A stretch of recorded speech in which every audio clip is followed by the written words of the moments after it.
जय जगन्नाथ वेलकम करुँची आज गोटे नुआ वीडियो रे। आज पवित्र मकर संक्रांति उपलक्षे आपण मानू अनेक अनेक शुभेच्छा और शुभकामना। यही पवित्र पर्व आपण जीवन में सुख समृद्धि और सफलता आनिदेउ। आपण जानिछंती भारतर यही पर्व माने मकर संक्रांति भिन्न भिन्न नाम रे पालन करा जाए। ओडिशा रे एहाकु मकर संक्रांति कहूथिबा बेले एहाकु केउंटी पोंगल तो केउंठी एहाकु बिहु बा लोहरी बोली कहा जाए। एही दिन सूर्य देवता धनु राशि मकर राशि को प्रवेश करती एवं दक्षिणायन उत्तरायण को यात्रा करती। आउ एही मकर संक्रांति ठारू दिन बड़ हुए राति छोट हुए और शीत कमिबाकू लगे। आम ओडिशा रे एहार महत्व नियारा। एही दिन समस्त घरे प्रस्तुत हुए सुआदिया मकर चाउल। नुआ चाउल अमल होइथाए।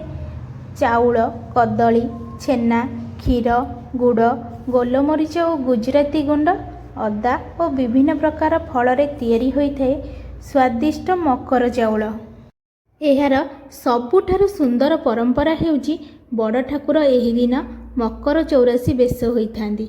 माँ लक्ष्मी पुष मासरे तांका बाप घर को जाइथांती। मकर संक्रांति रे बड़ देउल को फेरी आसंती। माँ लक्ष्मी तांका बाप घर आनिथिबा भार रे श्रीमंदिर रे मकर चाउल प्रस्तुत करा जाए। तीन ठाकुरंक पाखरे भोग लगी करा जाए। मकर चाउल ठाकुरंक पाखरे भोग लगिबा सहित अन्य मानकु बंटा जाइथाए। एहार आउ गोटे सबुठारु सुंदर परंपरा हेउची मकर बसिबा। एही दिन दुई जण बंधु परस्पर को श्रद्धार सहित मकर चाउल खुआई मकर बंधु बसिथांती एवं समस्ते मिलीमिशी गुड़ी उड़ाई थांती। मकर संक्रांति रे प्रति घरे घरे मकर चाउल सहित पिठा मध्य प्रस्तुत करा जाए।